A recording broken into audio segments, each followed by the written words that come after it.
Today we're going to be discussing some of the differences, advantages, disadvantages between the old legacy appeals system for disability compensation claims and the Appeals Modernization Act, the AMA. My name's Zach Evans with Woods & Woods Attorneys in Evansville, Indiana. Let's start off talking about the legacy system. So in the old legacy system, you would file a claim, you sometimes get an exam, sometimes you don't get an exam, then you'll get a rating decision. And then you file the notice of disagreement, and then after a period of time, you'll get what's called a statement of the case, or an SOC.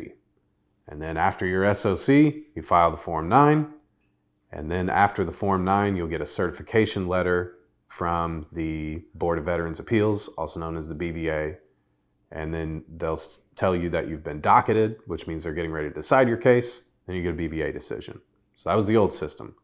Claim, rating decision, notice of disagreement appeal, statement of the case, Form 9, which is an appeal to the board, and the board sends you a couple of letters, certification and docket, and you go to the board, they give you a decision. The big deal with the Appeals Modernization Act, the AMA, because that's kind of a mouthful, is that there's an opportunity to preserve your effective date. So the biggest difference is that there's no statement of the case.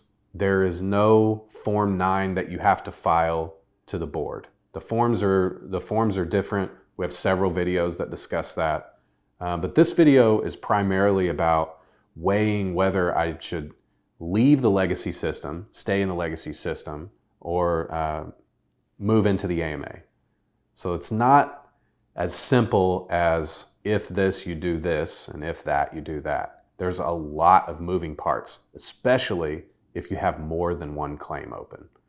So let's go through a quick wrap up of the AMA system. So in the AMA, you've got 3 lanes. You do your initial application. Sometimes you get an exam, sometimes you don't, and then you get a rating decision. The VA regional office will make a decision on your claim, and then at that point, if you want to appeal your rating decision, it's time to pick a lane. And you have 3 lanes that you can choose from. So you have what's known as the supplemental claim lane, which is handled at the VA regional office level. And it's a line level decision. Sometimes you get an exam, sometimes you don't.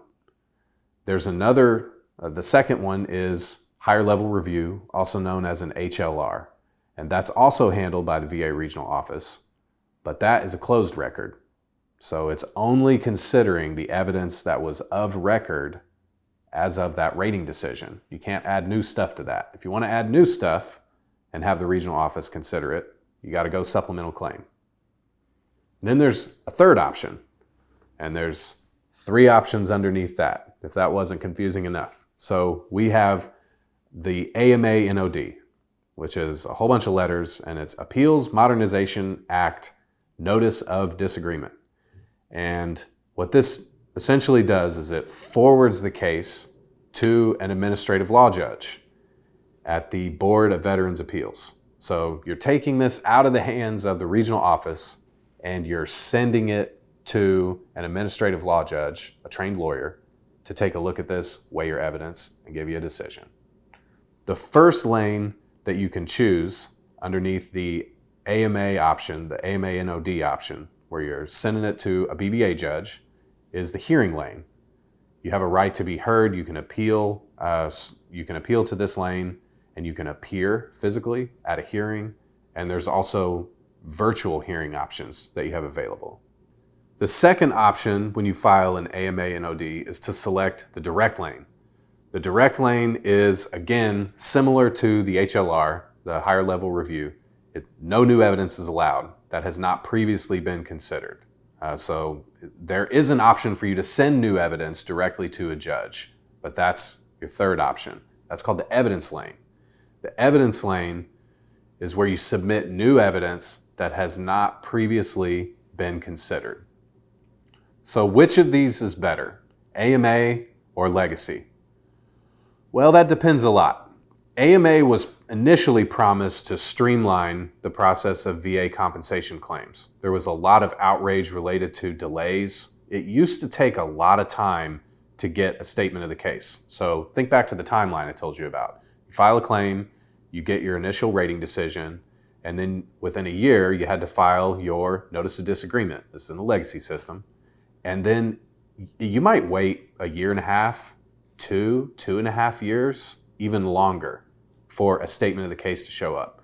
It would just sit at the regional office until they're ready to send you your notice of the decision, which is oftentimes a denial, and then your appeal rights attached to it. And unfortunately, we saw a lot of veterans pass away or who weren't properly notified that the SOC had been issued. So sometimes it was mailed to the wrong address, sent to a previous address, or it was transmitted and there was no address on it at all. We don't know where some of these SOCs went. So there were a lot of problems with the legacy system. AMA promised to fix some of that and streamline it, simplify it, so you don't have all of these different lengths of deadlines for all of these different appeal documents. You don't have all of these layered levels of review just to get to a judge, because previously the problem was you have to wait forever on your SOC before you even have the right to file to get in front of a judge, before you can file that Form 9. Previously, you could not get in front of a judge until you filed the Form 9. Now it's not like that. You get your rating decision, boom, you can file the AMA NOD straight to the board, and you can go right to a judge. Either closed record, you can do a hearing, or you can file in the evidence lane. The AMA was promised to streamline this process, but remember, this is the VA. It hasn't really lived up to the hype. Initially, when the AMA was first launched, there weren't a lot of claims being adjudicated. There weren't a lot of claims that were pending within the AMA process. They rolled out the RAMP program. Some of you probably got those RAMP letters saying, hey, we've got this newfangled system. We want you to try this out. Understandably, some folks were skittish about being the guinea pigs on this new legislative framework. Our office wanted to see a little bit more of a track record from the VA in particular before we agreed to move into the AMA. We were a little bit fearful, and I think the VA has earned some of that mistrust from veterans based on their inability to get it right for so many people. The VA previously said they'll be prioritizing legacy claims. So the legacy claims didn't go away. You still have legacy claims, they're still in the legacy system, they're still being pushed through. And then you have the AMA claims that are being pushed through within that legislative framework. In 2020, we saw a lot of these legacy claims move, a lot of them. We saw them resolved. Well, not resolved. That's not the same as awarded. Let me say it that way. So in 2020, we saw a lot of these claims resolved, but that's not the same as being awarded. They were just decided. So they were moved on to the next desk. You got some notice in the mail that said you were either awarded or denied, and here are your options. If you're in legacy, you get a rating decision, and you file the NOD, and then you wait for your statement of the case.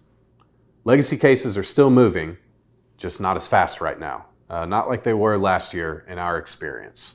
And AMA cases, initially, when the AMA framework first came out, we were really seeing some movement in some of these lanes. Well, now there's a lot more veterans that are in the AMA, and there's just a lot more work to be done by the VA. So again, we're not seeing those move nearly as fast. The promises of faster decisions under the AMA appear to be drying up. The backlog is growing, whereas the backlog used to be at the SOC level, and you're waiting on the regional office to get your chance to jump in front of a judge and present your case. Now it's primarily at the board. So a lot of these, the regional offices are still swamped with a lot of work. But you're also seeing a lot of cases that would, in the legacy system, be waiting on a statement of the case. We're skipping that step. The regional offices don't have to do that now. So we're just waiting on the board. They were just forwarded right to the board. And these folks at the BVA, these administrative law judges, there's just a lot of work to be done. There's a lot that they're trying to clean up from the regional offices. There's a lot of decisions that need to be made. There's a ton of evidence that needs to be reviewed. And we're not sure when these timelines are going to change, if ever. But all of these things impact whether you stay in legacy or you move to AMA. Legacy does contain a big risk. If you stay in legacy, you may get a faster decision. It might not be the decision you want, especially if you're unrepresented. In legacy, these are final decisions after the BVA decides them. Now, you still have your CAVC, your Court of Appeals for veterans claims, appellate remedies. You still have your appeal rights to the next level. But if you lose, and if you either don't appeal or you lose an appeal at the higher level, that is final. The only way to revisit that is to file a new claim. And if you go back to our videos where we talk about effective dates, remember, your effective date is the later of the two. So you've got the date entitlement arose or the date of the claim. So if you're in a position where you have to refile, even if you were diagnosed in 1998, you went through a whole appeals process and you lost because you didn't have enough evidence, the VA didn't weigh things correctly, and let's say you didn't appeal to the next level and your period lapsed, unfortunately, and you have to refile, well, that's going to be your effective date. All of that previous adjudication is going to be out the window. In AMA, the Appeals Modernization Act, you can continue that same claim even after a BVA denial with a supplemental claim. The only thing is you need to include new relevant evidence. So it needs to be new relevant evidence that hasn't been weighed before. We call that NRE in office. That's one of our acronym terms that we use. So as long as you're advancing something new about something that you've been arguing, this condition, this issue that you've been arguing, then the VA regional office has to start you over again with an opportunity to reach back to that older effective date. So let's talk about some of the considerations moving between legacy and AMA. When I am working cases, the biggest consideration is chronic and terminal illness. If you do not have much time, you are looking for a decision. You're looking for a decision like yesterday. If you stay in legacy, you are somewhat likelier to receive a decision faster. Again, we can't predict exactly when that decision will occur. We do see legacy cases, even though they've slowed down a bit, AMA's slowed down a bit, we see them moving faster than AMA most of the time. Another consideration is financial hardship and homelessness. If you're a veteran or if you know a veteran that is living on the street, this is a dire situation. This is a crisis situation, and a faster decision is definitely advantageous. But all of these are merely cogs in the wheel. They're just pieces of the decision. It really is decision calculus because you have to weigh all of these things against what's in the file. What does the evidence say? What have the previous decisions from the BVA or from the regional office said? Have there been any experts that have submitted reports? Has there been expert testimony? Has there been hearing testimony?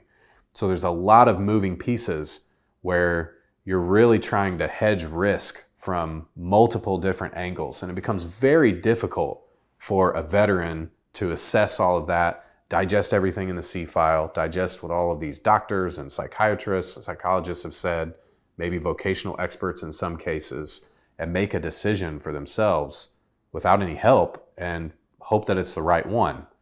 Another thing is where you are in your appeal.